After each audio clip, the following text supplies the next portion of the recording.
All right, we have the Chitans with us here tonight.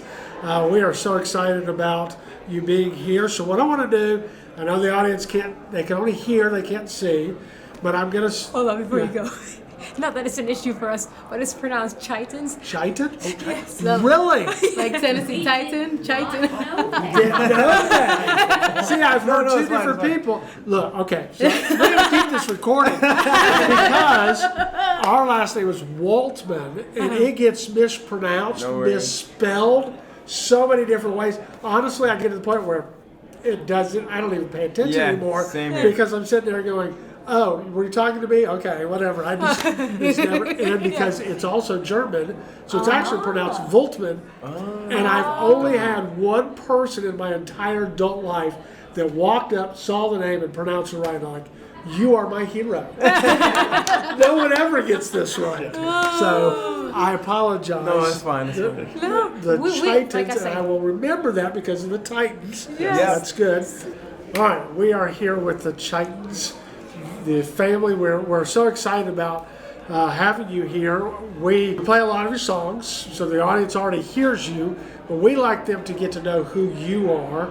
That goes along with the music. I think it's very important to do that. So what we're going to do here, even though the radio audience can't see, I'm going to start with my left and go around and just tell us your name, and then maybe something about yourself, age, and something interesting about yourself would be great. Okay, my name is Jaden. I am 19 years old. Something interesting. I can sleep anywhere, anytime. I guess. Man after my own heart. Sleep anywhere, anytime. That will come in handy the older you get. Trust me. All right. My name is Jesse. I am 22 years old. I'm the middle child, and I cause the most problems. And I can relate to that as well. We're doing good here. We're doing real good. Yeah. My name is Kezia. I am the oldest, and I guess I am the tech person of the family. Anything that has to do with computers, technology, or I guess sound, that's me. I'm not that person, so so that's good. All right. My name is Carlin, and I'm the last child, and I am Spoiled. 16. I am 16 years old, and I am the cook of the family. Oh, good. My name is Keandra. I am 24 years old, and they usually stick me in the rafters. I usually have to sing the highest part, and I usually do outfit coordination. Oh, well, and again, you can't see this, but it looks pretty coordinated here in the group, so thank you for coming. She does a great job. Truth and Love Radio Network was started specifically to reach the millennials and Gen Zers. In fact, our target audience is your age. Okay. That is everything that we're doing with the music that we're playing, the programs that we have. A lot of the programs we have are real short, 1, 2, 3 minute, 5 minute, hitting them with truths of God's Word in between the music that's going on. And the longer programs are designed to be able to give answers to the questions that are facing young people today. So that's why we really wanted you guys to be a part of this, come and interview, because you are our target audience. And since you are part of what we're doing, we want you to be able to kind of share a little bit about what brought you here, how God led you guys as a family to be a part of the gospel music industry, as well as maybe some things that would be encouraging to those who are your age. So let's start with kind of how you got here. Obviously, we know how the group got formed. It's called a family. But just tell us a little bit about what got you into the music and kind of what brought you to this point. All right. Well, our parents, they sang together when they were dating as well. So my dad played guitar and my mom sang. And so they did crusades and stuff like that in the Caribbean, where they're originally from, Grenada. Okay. And then they migrated to Canada. And my dad was a pastor there, and my mom was a tech in the hospital, in the operating room. Mm-hmm. And they sang at church, so they had a group called Seven, and so they would sing just locally. And then my sister was born, and she was soloist for a very long time, but she started singing very young. And when we moved to Toronto, my grandma, she turned 70, and we decided to sing as a group for her birthday party, just to surprise her. It was her favorite song, Jerusalem by the Hoppers. Oh, awesome song. And so we sang that. It was just 4 of us. Carlina wasn't born at the time. And then the year after, my eldest sister was releasing her solo album. She was 10 years old. And we decided to sing as a group again for the second time. And ever since then, it kind of just started from there. But we learned family harmony in family worship, and yeah, that's basically it. It was never really a planned thing. I mean, aside from my sister, but for us younger, Yes. Yeah. for us younger four, it was never planned. We didn't like being on stage. Like example, Kendra, whenever she used to sing duets stand here behind and there, she would literally stand behind her. Yep, and I'd be sing the singing duet. and rocking Yeah. because I was terrified. But Carlina's testimony is basically like she couldn't sing. At At all. Like she used to have this really raspy voice, and Very heavy. when she was turning 6, so she was 5 at the time, she would pray, God, please let me sing with my siblings. When I turn 6, I want to sing with my siblings. And she just could not sing. So we tried to get her up there a week before she turned 6. And yeah, we just couldn't let her go up there. We couldn't let her go up there. But like the week after, no, the month after, I think, yeah, she turned 6. She joined the group officially, and she's been with us ever since. But Wow. yeah, God answered her God prayers. answers and prayers. Yes, sir. He's been blessing us ever since. So we're very grateful. Very Good. grateful. So as a group at that point, how long have you guys been? I mean, it's now that I'm starting to do the math here. So in 2008 was that concert he was talking about. So that would be the second time we sang together, and then maybe about a year or so the ministry really started. So if it was like 2010, it's about 13 years. Okay, wow, that's great. So 13 years, been on the road. So where all have y'all been? Ooh. Okay. Well, let's in see. the U.S. Well, we counted it, but I can't remember the number, but a bunch of states. Yeah. And of course, we're originally from Canada. Yes. Yeah. And then We've been to Grenada, Barbados, Bermuda, Jamaica, Bahamas, England, Rome, well, Italy, Greece, Kenya. Kenya, is Malta. Oh, I was gonna say. That's all right. Santorini. Oh no, Wales. That's it. Yeah, I think that's it. Yeah. Almost Paris for singing, but Yeah. that they kind of mix up on the dates, so that didn't Oh. happen. You're only Well, there for maybe like a maybe day. it'll still come. That may be an option there. So great, Yeah. man. That's awesome. I mean, traveling. Most people sit there going, "Wow, it'd so be great to travel." So we're going to go on the negative. So, what are some of the difficulties of traveling with family? Oh, with family? Oh, Let they me get to just travel say- with me. Okay, the middle child. Okay. Let me just say, Yeah. headphones are a blessing. Headphones.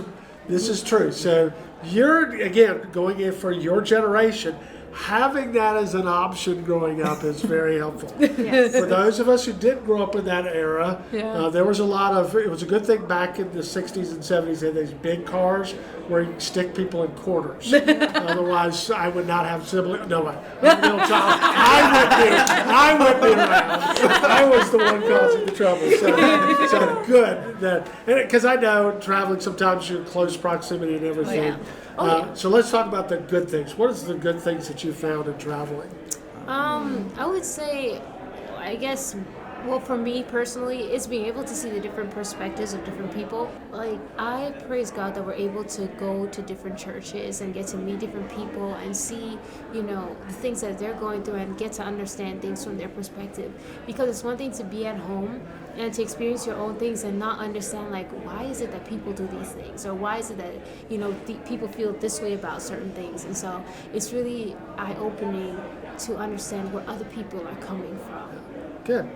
Yeah. One thing I would say that's good about traveling with our family is that we have a similar mindset in a sense, whereas we all know what we're trying to work towards. That's reaching people, but also being able to rough things out, because not everything will be smooth sailing. Oh yeah, while and being we on the road. rough a lot of things out. Like, some people talk about coming with us on the road. I'm like, it'll be fun, but they're like I tell anybody who's with us, if you're hungry, get you something to eat. If you're tired, take a rest, because if you're waiting on us, like, we'll try to take care of people as much as possible, but when it comes to when we get our heads into working or achieving a goal, we could do things without food or with only a little bit of rest, so like we really rough things out. But So just having people who have a similar mindset and are willing to work through whatever situation we're going through, that's one of the best things I say about being with family, because not much complaining happens.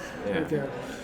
Family's great. Family's important, and be able to do that as a family, I think, is powerful. So, obviously we're at the National Quartet Convention, a lot of the more traditional Southern gospel music that's there. But share with us a little bit, because we kind of know, because we're listening to it, share us a little about your music and the variety of styles that you guys do, because I think that's important, especially in reaching the audience that we're trying to reach. So share a little bit about that and what that looks like. So the variety of music we do Black gospel, Southern gospel, contemporary, Caribbean, that count? Yes, African, Swahili. Yeah. Swahili, Acapella. Acapella. Yeah. Well, we grew up listening to a lot of different music, mainly Southern gospel. Like I think a lot of people don't realize how much Southern gospel has an impact on the Caribbean.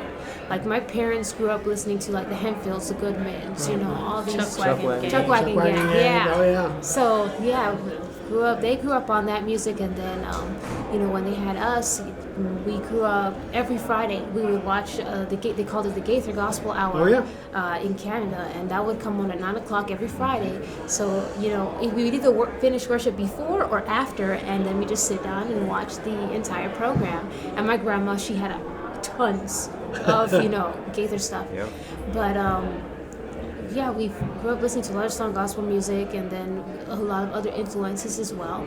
And like I said, we really appreciate the different varieties of music. Like some things are really great for the lyrical content. Like somebody was saying today, like Southern gospel is really great, especially for the lyrical content. You get a lot from it and stuff like that. So yeah, God has really blessed us. But it really is a blessing. Yeah. Well, good. And I think that goes into, I think, the fact that you're in the different churches and you see the different dynamics and the different cultures that are found. And Yes, sir. again, from Canada to the islands to even here in the United States, southern part of the United States, Yeah. northern, just different cultures. So to be able to adapt to the need that is there is And good. you're absolutely correct, because even though a lot of what we sing is Southern gospel, we also know that sometimes we end up singing to those different audiences. Yeah. And we're going to make sure, as much as we are singing the stuff that we're used to, we also bring something that they can also I don't want to say just enjoy, because it's more to when you're ministering, to just give people what they enjoy. It's good to also be authentic to what you believe in. So we try to stay true to what we believe in, but also cater to the musical needs of the people that we are ministering to. Good, I appreciate that. And that's really, and when we go through and we're picking music, as you may know, when you're a radio station, you get tons of music. Oh, yeah. And so you're sitting there going, literally, there's no way to play this in a lifetime. Right. So we have to have a criteria. One of the things is we sat down as an executive committee. The number one thing, it has to be doctrinally correct. Yes, sir. I mean, if the music, if it's, as we always say, if it's just fluffy music, it sounds good, but it really doesn't match, it's out. We're not going to deal with it. Then we talk about the fact is the message. Is the message relating to the audience to where, is it dealing with real world issues from a biblical worldview? I mean, if it's, if you're talking about how things were, in the 1930s, well, that doesn't really help a whole lot to what's going on now. So we make sure that it's dealing with things on today. And then the quality of music, it's got to be done well. Yep. Though I think Aunt Susie singing in church, that the recording is great, but we're not just going to put it on the radio, because the quality has to be there. So it's most that important. But then when we talk about the genre of music, it's really way down the line here, because it really depends on what audience we're trying to reach and how we're trying to do that. Yeah. Which is one of the things I really appreciate about y'all's music, as we've been listening to it.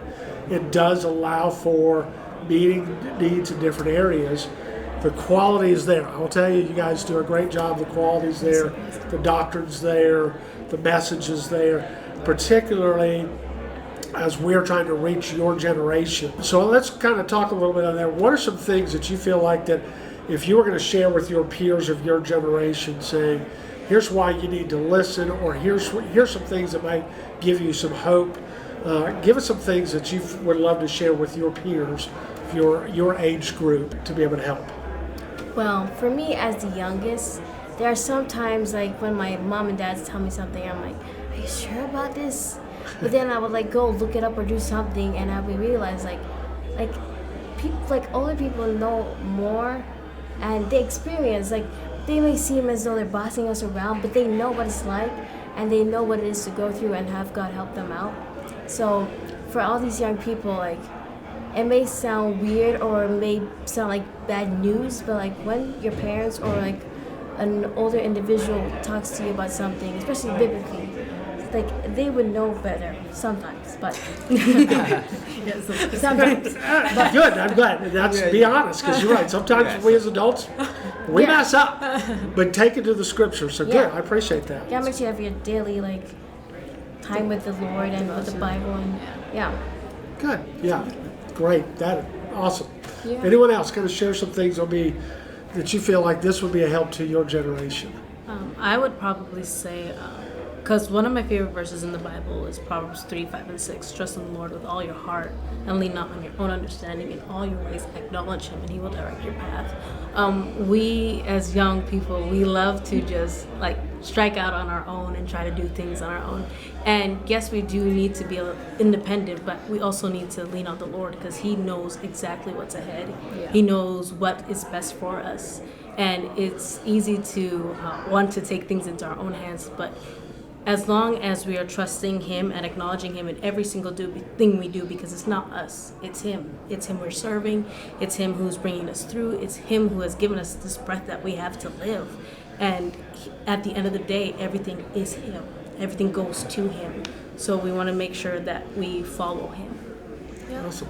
And if I could say, Yeah, okay, I'll say one thing really quick. There's a lot of, I guess, I don't know if the right word is discrepancies, but a lot of people have wonderings about the Bible, but I would say the Bible is the sure word of God, and He is powerful to preserve His word and to give it life in our own lives.